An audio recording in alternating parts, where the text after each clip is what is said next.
Good afternoon, everyone. It's actually 12:30 because we sprung forward today. I didn't realize that till this morning. Woke up and about 4:30, lay back in bed, looked at my phone. It said 5:30, so I had to look it up and see if we really sprung forward today. And sure enough, we did. So woke up an hour later than normal. So we're getting ready to check on our cows. They should be dropping here any day now. We got little Demi. She's not in her cowgirl gear, but she's ready for the day.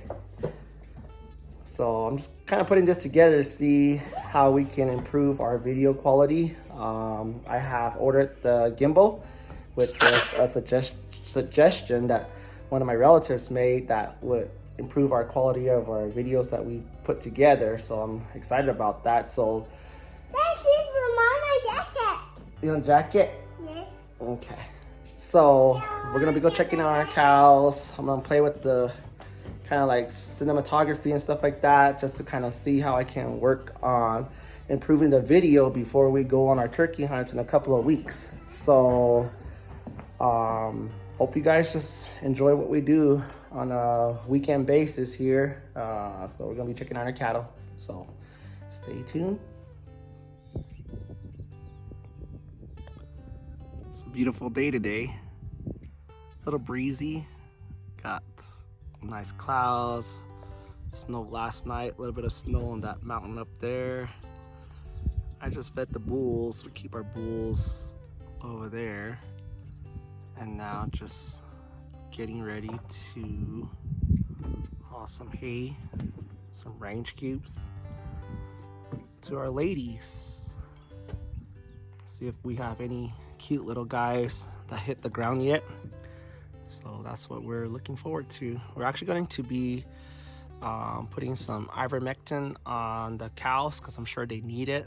This is the time of the year where they have a lot of lice. So we want to make sure we take care of them before they start rubbing off all their fur. I'm sure it's aggravating for them. So we want to make sure we take care of them. And then good old Rosie here, our farm dog, eating Red's food. So we'll see what kind of action we get today. We don't use horses typically. We're not the typical cowboys. We used to. When we have 2 horses, we just feed them. But that's been the secret ingredient.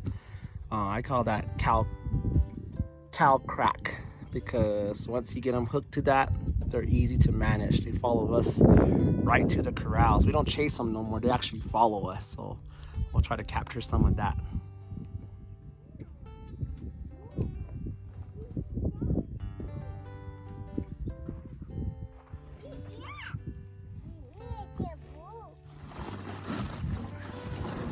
I'm gonna feed them these cubes, get a little taste so they can follow us to the corral. Move aside, ladies, move aside. Here.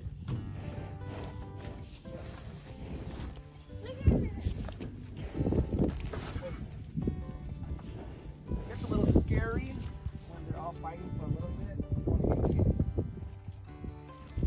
A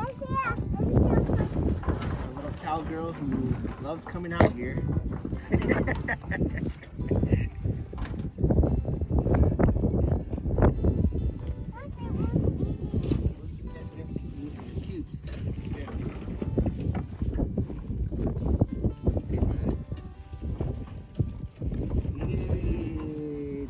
Here, give some decent cubes.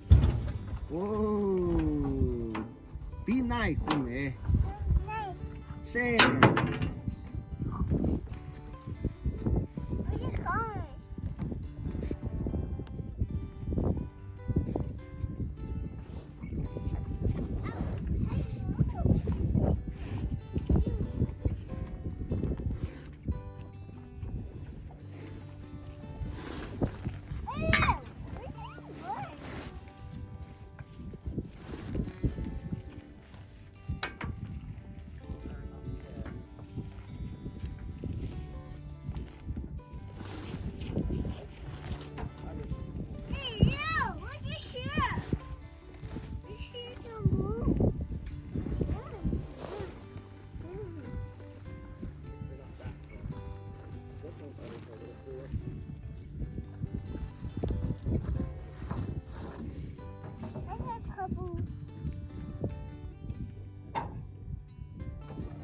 that's how it works.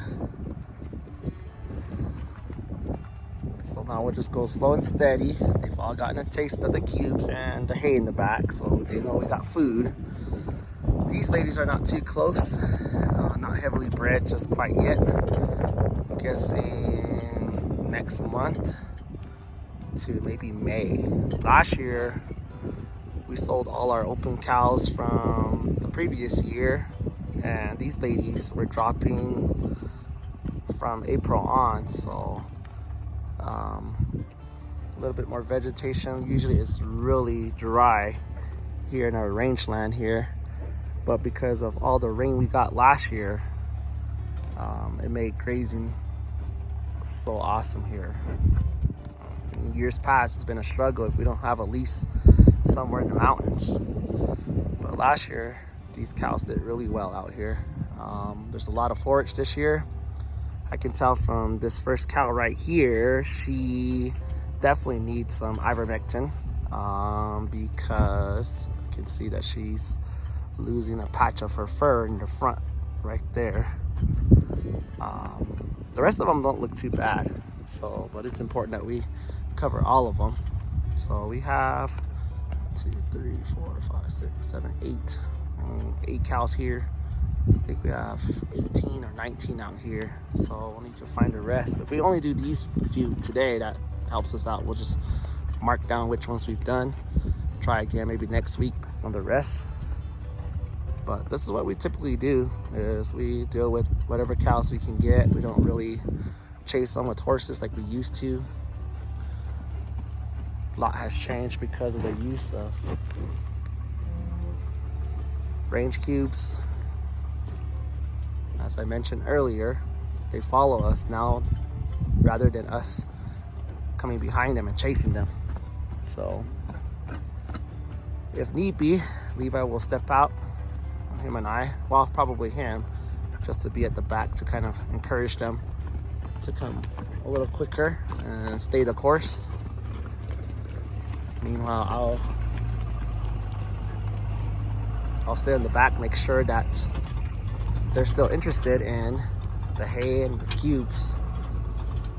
So I haven't sat in the back of a truck in a while. Forgot how cool it is. How I spent my time as a kid, right in the back of my dad's truck here, living the country life, the res life. So it's actually a pretty nice day to be out and about doing things. Having my cows follow us to the corral. My woman almost threw me out of the bed of the truck though. Saying the flatbed is not the safest. But she fell in a little ditch there. Almost fell over. I think she's watching her TikTok. So as you can see, we got him in the corral. So all we had to simply do was bait them in. That's pretty much how it worked. So we're just letting them eat that one bale of hay. We don't have the corral set up here like we do back at the house, at our pasture. So this is an old design that my dad came up with and been using for quite some time now. Not the most efficient, but it works. So we'll put the cows in here in this little square pen, and then we'll run them to this loading chute. I'll sit up on top here as Levi's sorting through them, and we'll encourage them to kind of come through here. I'll put some ivermectin down their back, and hopefully it don't rain because we're not supposed to use it, and there's a chance of rain. So we might have to wait and see what happens, because it looks like there's a little bit of rain coming our way right now. Otherwise it's just gonna wash it off, and then there goes like $70. Not the long few drops or whatever are worth $70, but the whole thing, I think it's like over 100. I can't remember, but that's our plan. So might have to sit in the truck for a while. So looks like we're expecting more rain, so no use to putting ivermectin on these ladies. So we're just gonna go feed them where we normally feed them. So I'm just gonna push them out now. It said that there was 24% chance of rain today, and might as well go to the casino since with that little chance we definitely have some drops coming down. So let's get these ladies out here, feed them. I'll have to come back another day, next weekend maybe, try it again. Let's go, ladies. So we'll just go feed them. As you can see, more rain is on the way. We don't want to go through all that work and waste all that medicine. So we'll just let them out and let them enjoy the rest of their day.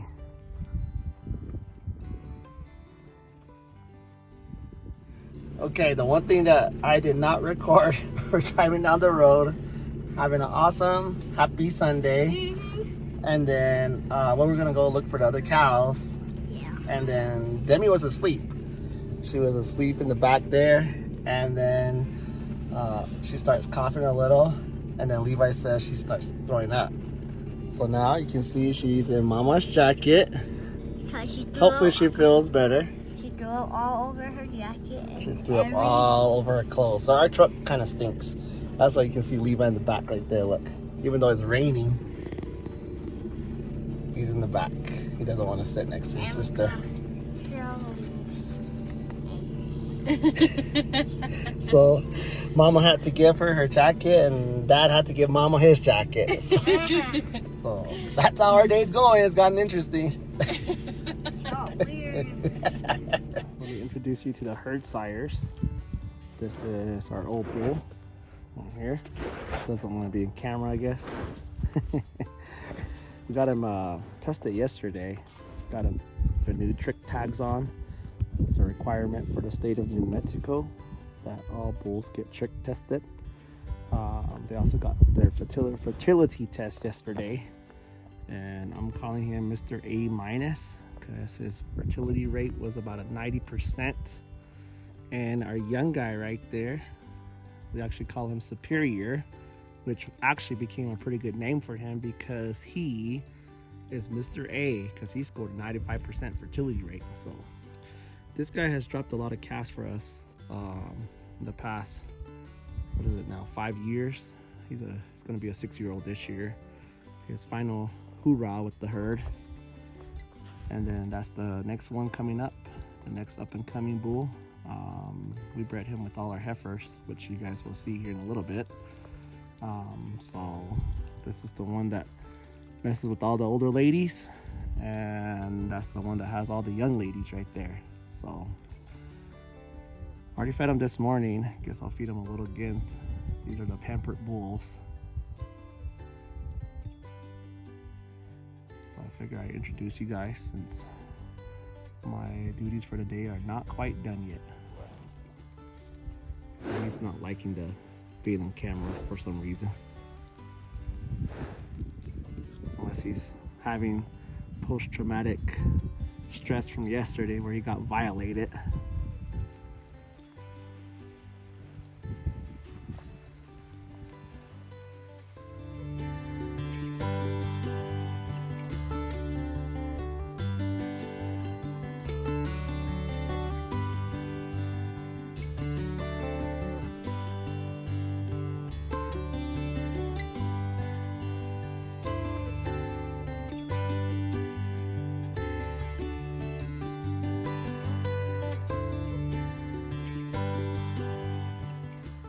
So here's a few of our bred heifers, bred to the little guy, Superior. So we have 7 of them. These are the 4 that were at the range. These ladies are full of cockaburs that we have to probably take off of them eventually when we run them through the chute. But they were at the range, so they're looking a little scraggly. I have to bring them home because they're expecting mamas. And hopefully everything goes well. Superior is a heifer bull, so hopefully we don't have to worry about watching them too much. And here are our pampered ladies.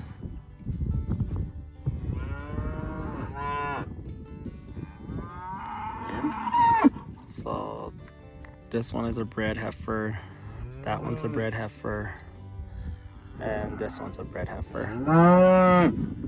The rest of them are just yearlings. Just making sure that they're be ready to go when we introduce them to Superior. But we've definitely pampered these all winter long, so they're in better condition. So that pretty much wraps up my Sunday.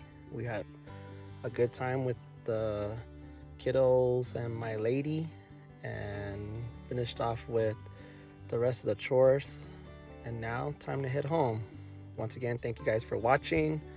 I know this was good practice for me in trying to create a complete story, so it was fun putting this together. I hope you guys like it.